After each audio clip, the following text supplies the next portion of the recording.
Hello all, today is a bit interesting as I've been to the zone in Shadowlands twice before on the channel, and now we come to the zone again for our third and possibly final video. Other than the 12 videos for the Caverns of Time series, this is by far the largest series on the channel. Why is that?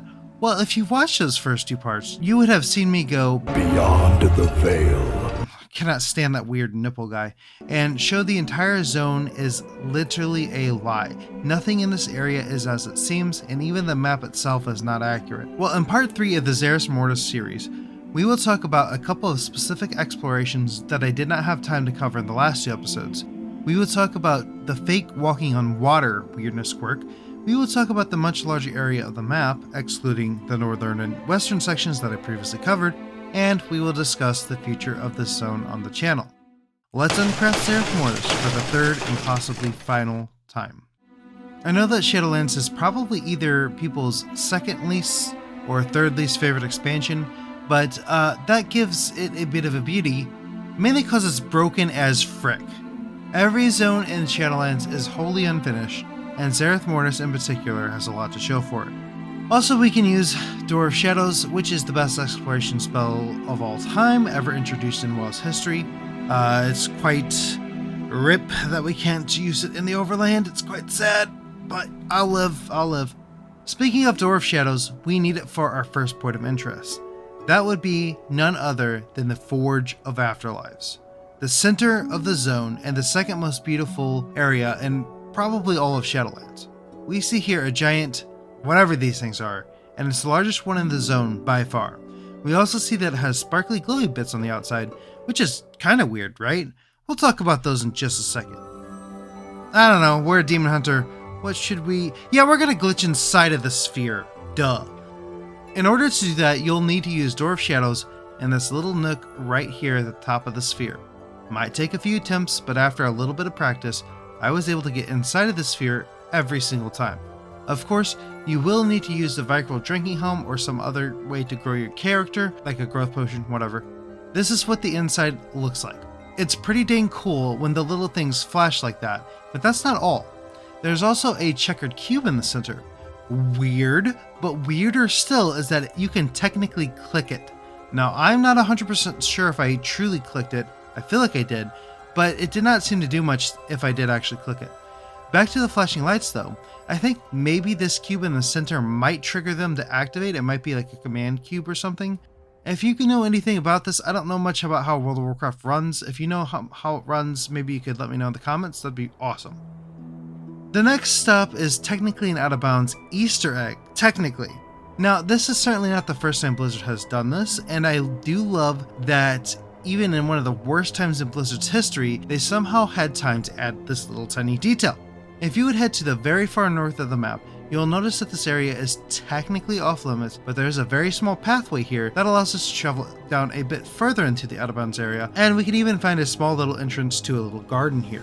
When we first enter, there's a small sphere here, and we can see a small little area with the peep birdie. I think it's pronounced peep. Who the heck knows? It certainly wouldn't be pronounced Pepe, right?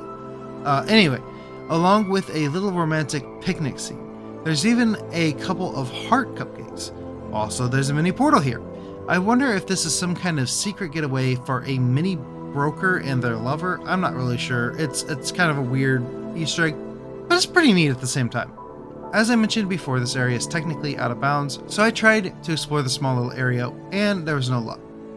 Now let's backtrack a little bit before we get to the larger exploration of the map. Let's look at the weird water mechanic in Zereth Mortis. There is no water that you can swim in, at least not normally. Typically, as all who've been to the zone know, you can only walk on the water even though mobs can flow through it, as well as you can fish on top of it, which is just strange. It's a weird design, but it is quite beautiful. Let's get underneath the top layer and find out what truly lies in these depths. The first place I want to look at is none other than, once again, the Forge of Afterlives, as there happens to be one of these weird lakes just underneath it. It's absolutely gorgeous, but what does it look like underneath, and where does the water go as it's supposedly draining? You'll need to go to one of these ledges over here. You'll want to get stuck underneath this little lip using the Door of Shadows. It honestly took a long time to get the right position here. Eventually I was able to get my character stuck in just the right position. used the Vicryl drinking helm, and then was weirdly enough to use Door of Shadows to the other side of the wall. But I learned that if you use a seesaw or something like it while you're stuck inside of the wall, it will fall through the top layer of the water, and then you can click it and you will transverse underneath the water itself. This is a little hard to pull off, but as long as you can use an item like the seesaw or something similar that you can sit on, this should work. Well, this is what the vortex looks like from underneath. Freaking amazing. This is just an amazing view. However, if we travel downwards, we can see this gorgeous view as well, and we sadly died just after swimming a little further down. Now let's head to this, probably the second most famous area in Zereth Mortis, the Dimensional Falls, where Hirokin lives. Now normally he is under the water and in a little cave where you have to summon him in order to fight him, but with enough patience and enough error, we can do the same thing as we did to the other pool. So the first thing I want to do is try to get directly over Hirokin. It's fairly simple, but we need to clip into the rock that he is underneath.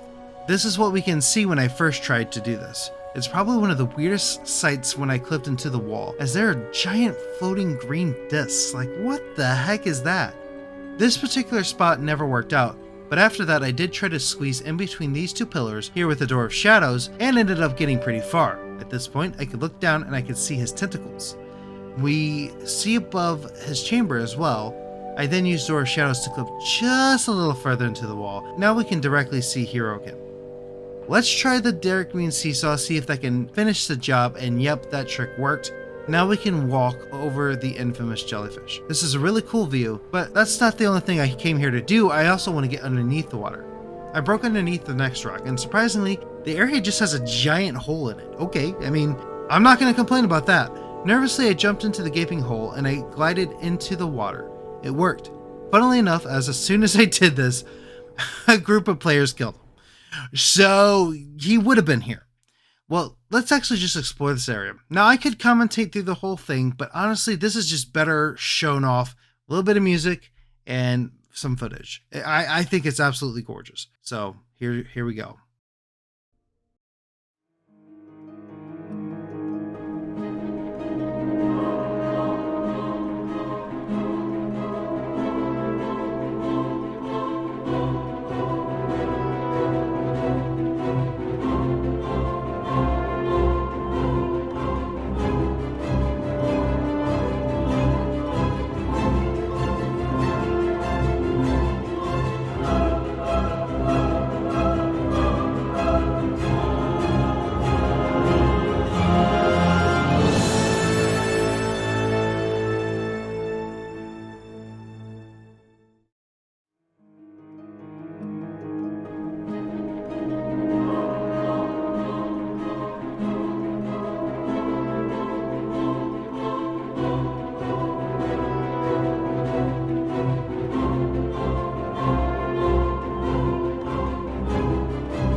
I also tried to do this in the Catalyst Gardens, but I really didn't have much luck. I tried so hard to get directly underneath the water, I just couldn't do it. Sorry guys. Okay, well that's it for the specific explorations of Zereth Mortis. The rest of the time in this video, I will be showing the outer area of the southern part of the map, as the northern, eastern, and western parts of the map were mainly shown off in episodes 1 and 2. The rest of this video will be showing off the beauty of Zereth Mortis. That leaves me with one question to all my viewers. I don't plan on making a 4th Zereth Mortis video to show off all these platforms that I discovered in the far reaches of the map. I do show a couple off in detail during the last part of this video, but if you'd like to see them all explored in detail, I would love to see this video hit around 70 likes before I commit to another Zereth Mortis video, as doing a 4th video on a very obscure zone that a lot of people probably never played is not exactly ideal, and I would like to see a little bit of support on that, just to make sure you guys are liking Zereth Mortis, because there's just so much to cover in this ridiculously broken zone. Here is the southern portion of Zereth Mortis and all of its beauty and all of its glory. Thank you guys for watching.